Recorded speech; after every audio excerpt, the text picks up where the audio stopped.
Before we dive in, viewer discretion is advised.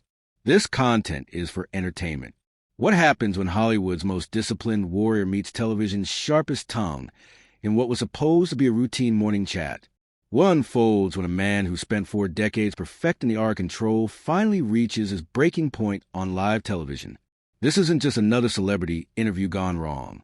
This is the story of the most explosive, most devastating, most utterly unforgettable confrontation in morning television history.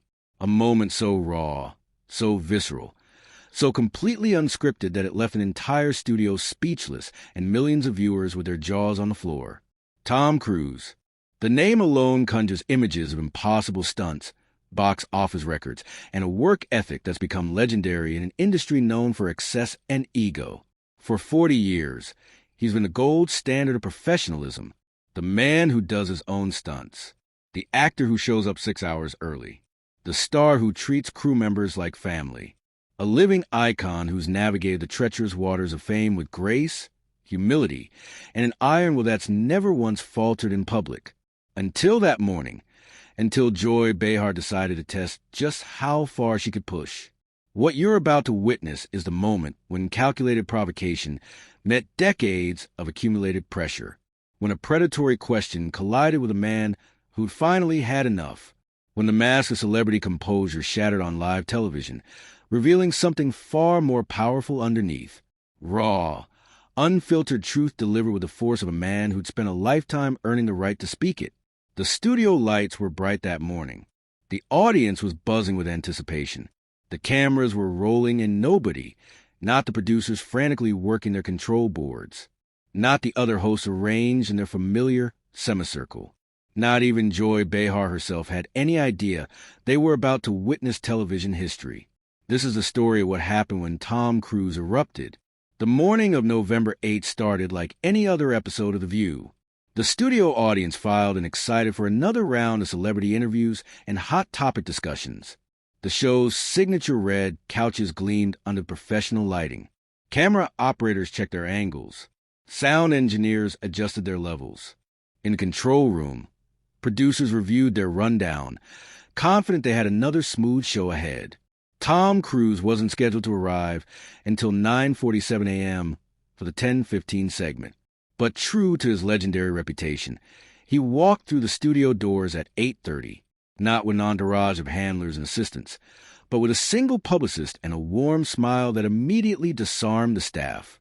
"Morning, everyone," he called out, that famous voice carrying easily across the studio floor. "Hope I'm not too early." The crew members exchanged glances. They'd seen hundreds of celebrities come through these doors. The divas who demanded specific water temperatures. The method actors who refused to break character. The social media stars who spent more time checking their phones than talking to anyone. But Tom Cruise, he was shaking hands with the camera operators, learning the names of production assistants, asking the makeup artist about her weekend. "Mr. Cruise, you really didn't have to come so early." The segment producer stammered, clearly flustered by the A-listers' genuine warmth. "Tom, please." He corrected with that megawatt smile. "And I like to get a feel for the space. Plus, I want to make sure I wasn't rushing anyone. Your time is valuable, too." Little did he know that his early arrival would become the calm before an unprecedented storm. The host began arriving around 9 a.m. Whoopi Goldberg came first, immediately lighting up when she saw Tom.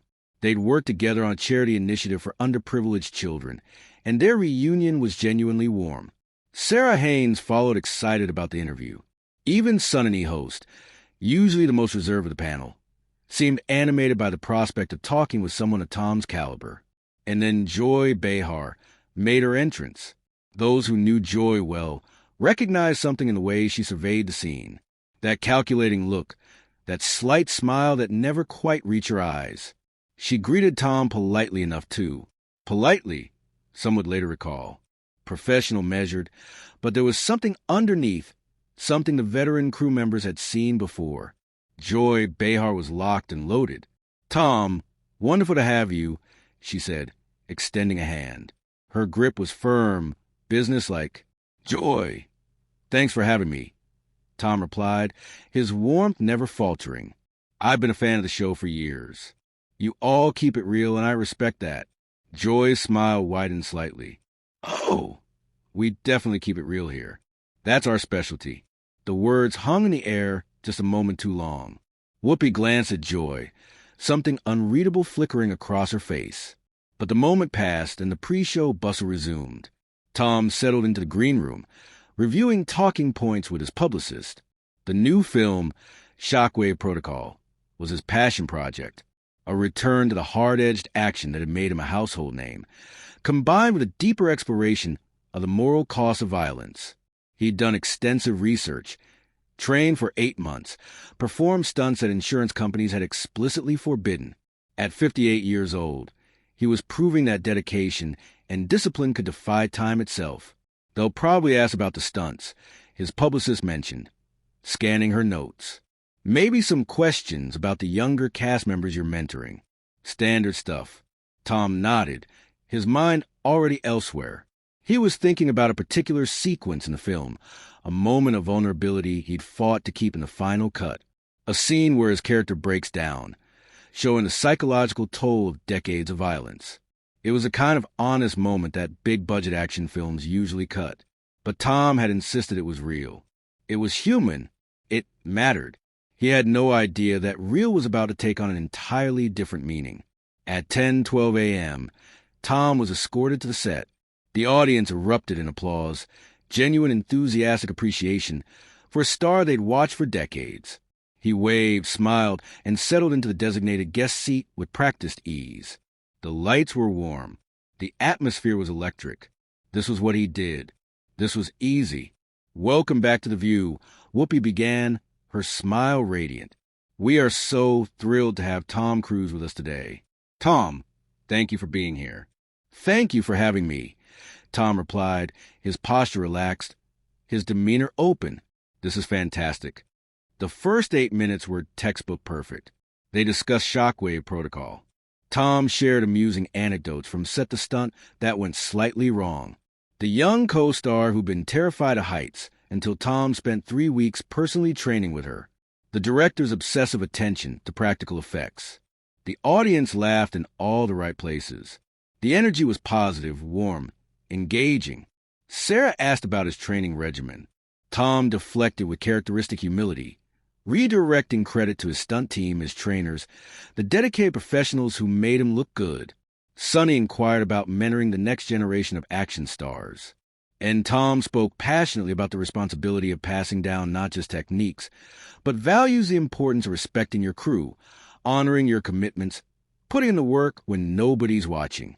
And Joy Behar sat there unusually quiet, watching, waiting. Those familiar with her interview style recognized the pattern.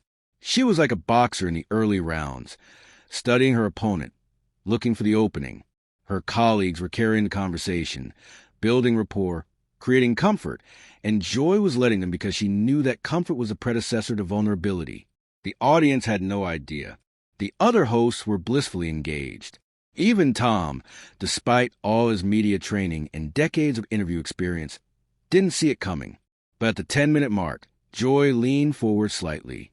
Her posture changed. The temperature in the studio dropped by several degrees, though nobody could have explained exactly why. Tom, she said, her voice cutting cleanly through the warm conversation. Can I ask you something? The phrasing alone should have been a warning. Now I have a question, or let me ask you about, but can I ask you something? The false politeness of requesting permission for something she was going to do regardless. Tom turned to her, still smiling, still open. Of course, you talk a lot about values and responsibility.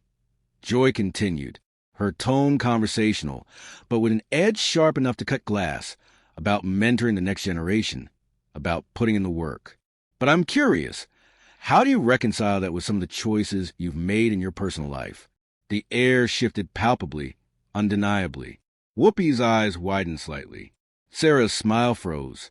Sonny's hand tightened almost imperceptibly on her note card. In the control room, a producer muttered, "Oh, God, here we go." But Tom remained composed. His smile didn't falter, though. Something in his eyes, something subtle, something steely suggested. He understood exactly what was happening. I'm not sure I follow, Joy, he said evenly. What choices are you referring to? Joy leaned back, clearly relishing the moment. Well, you've been married 3 times.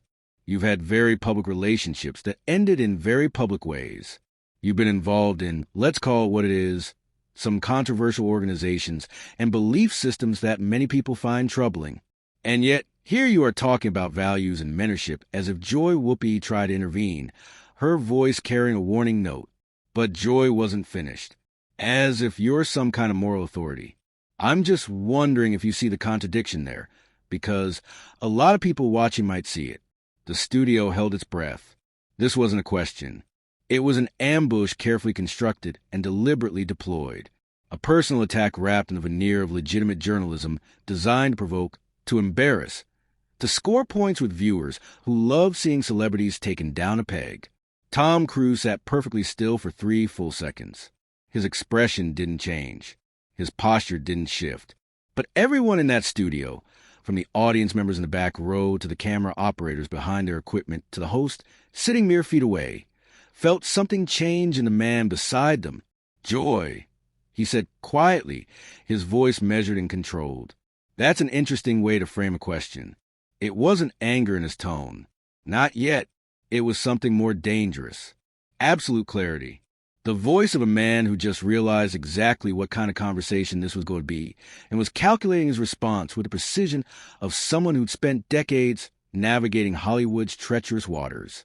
I'm just asking, Joy pressed, sensing she'd drawn blood, but not yet satisfied.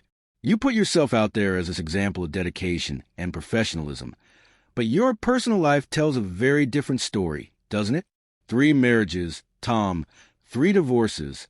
That's not exactly the picture of stability you're trying to sell here. Joy. That's really not. Sarah started, clearly uncomfortable with where this was heading. No, it's fine, Tom interjected, his voice still calm, but with a new undercurrent that made everyone pay closer attention. Joy wants to have a conversation about personal life versus professional conduct. I'm happy to have that conversation. He shifted in his seat slightly, turning to face Joy more directly. The movement was subtle, but it changed the entire dynamic. This was no longer a casual interview. This was a confrontation, and Tom Cruise had just accepted the challenge. First, he said, his words measured and deliberate. Yes, I've been married 3 times. Each of those marriages ended for private reasons that I've never discussed publicly because I respect the people involved too much to turn their pain into entertainment. But let me ask you something, Joy. Do you believe that someone's marital history disqualifies them from having professional integrity? I'm not saying it disqualifies you. Joy shot back, clearly enjoying this. I'm saying there's a disconnect between the image and the reality. You can't stand there. I'm sitting. Actually, Tom interrupted, and there was the faintest edge of steel in that correction. But please continue. Joy's eyes narrowed. She wasn't used to being interrupted, wasn't used to guests who pushed back. Most celebrities either crumbled under her questioning or retreated into publicist-approved deflections. But Tom Cruise was doing neither, and she could feel her control of the situation slipping. You're involved with an organization that many people consider to be a cult. She pressed on, dropping any pretense of subtlety now. An organization with a very troubling history of stop. One word, quiet, final. Tom Cruise's demeanor had shifted. The friendly movie star was gone. In his place sat someone else entirely. Someone harder. Someone who'd survived 4 decades in an industry that chewed up and spit out lesser talents. Someone who'd finally decided that silence was no longer an option. Here's what we're really doing here. Joy, he said, his voice level but carrying an unmistakable weight. We're not having a conversation about professional conduct or personal values. What you're doing, and everyone watching knows, it is trying to score points by attacking someone's private life and religious beliefs on live television. Is that accurate? Joy opened her mouth to respond. But Tom continued, his words precise and cutting. Because if we're going to have that conversation, let's have it honestly. You want to talk about my marriages? Fine. I've been divorced. Each time was painful. Each time I tried my best, and it didn't work out. I've never claimed to be perfect in my personal life. Joy, but I show up to work on time. I treat every person on every set with respect. I've never once missed a day of filming due to unprofessional behavior. I've mentored dozens of young actors and stunt performers, many of whom are now thriving in their careers. That's what I'm selling, not perfection. Professionalism. The audience was dead silent. Whoopi and Sarah exchanged glances, both clearly uncertain whether to intervene or let this play out. Sunny was frozen, her eyes wide, but Joy Behar, emboldened by years of television combat and convinced of her position's righteousness, made a fatal tactical error. She doubled down. That's a very convenient distinction, she said, her voice dripping with skepticism. Personal versus professional. But Tom, your association with what? Joy, say it clearly. What organization are you referring to? You know exactly what I'm talking about. I do. But I want everyone watching to understand exactly what you're doing here. You're attacking my religious beliefs on live television in front of millions of people. Because it plays well with your audience, doesn't it? Because it's easy. Because I'm sitting here and you've got home ec court advantage, and your producers probably thought this would make great television. Tom's voice had risen slightly, not in volume, but in intensity. Each word was precise. Each sentence a surgical strike. You want to question my professional conduct? Show me one person, one crew member, one co-star, one director who say I've ever been anything less than completely committed and respectful on set. You want to discuss my personal life? Okay, but then let's discuss yours too, Joy. Let's talk about everyone's messy divorces and private struggles and the things we'd all rather keep private. Or we can recognize that maybe, just maybe, attacking someone's deepest personal belief for entertainment purposes is exactly the kind of thing that makes people distrust media. Joy's face had gone slightly red. She was a veteran of 1,000 television battles, but something about Tom Cruise's controlled intensity was throwing her off balance. She'd expected defensiveness or retreat. Instead, she'd gotten a systematic dismantling of her approach delivered with devastating precision. I'm a journalist, she started. You're a television host, Tom corrected. And now there was no mistaking the edge in his voice. Which is fine. It's an important job, but let's not pretend this is investigative journalism. This is entertainment television, and you just tried to use someone's personal pain and private beliefs as a weapon. Why? What did you think was going to happen here? The other hosts were frozen. Whoopi had her hand partially raised as if to intervene, but she was clearly torn between her role as moderator and her evident sympathy for Tom's position. Sarah was staring at Joy with an expression that might have been shock or might have been anger. Sunny had actually shifted her chair slightly away from Joy, a subconscious physical distancing from what was unfolding. In the audience, people were leaning forward, completely transfixed. This wasn't the usual celebrity interview. This was real conflict, real emotion, real stakes playing out in real time. Some faces showed clear discomfort.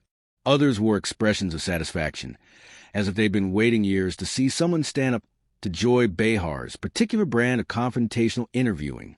Joy, sensing that she was losing control of the narrative, tried a different approach. Her voice softened, became almost conciliatory. Tom, I'm not attacking you. I'm asking legitimate questions that many people have. No, Tom cut her off. And this time when he spoke, his voice had dropped to a whisper-quiet intensity that was somehow more powerful than any shout could have been. No, Joy, don't hide behind many people. You don't get to launch personal attacks and then hide behind the fig leaf of just asking questions. Own what you're doing. You wanted to take down Tom Cruise on live television. You wanted a moment. You wanted to be the person who finally made me crack. Fine, you got your moment. But understand something. He leaned forward slightly, and the physical movement carried enormous weight. This was a man who performed death-dying stunts, who'd trained with world champion fighters, who'd built an empire through sheer force of will and unrelenting discipline. And all of that power was now focused entirely on Joy Behar. I've been doing this for 40 years, Tom continued, his voice steady as a rock. 40 years of 18-hour days and broken bones and learning thousands of skills because I refuse to do anything halfway. 40 years of showing up when I'm exhausted, injured, or dealing with personal tragedy because I made a commitment to people who depend on me. 40 years of watching this industry chew up people with 10 times the talent, but half the work ethic. And in all those years, through all those challenges, I have never compromised my professional standards.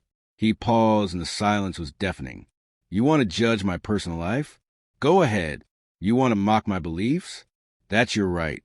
But do not sit there and imply that my personal choices somehow invalidate everything I've built, everything I've accomplished, everything I've given to this craft.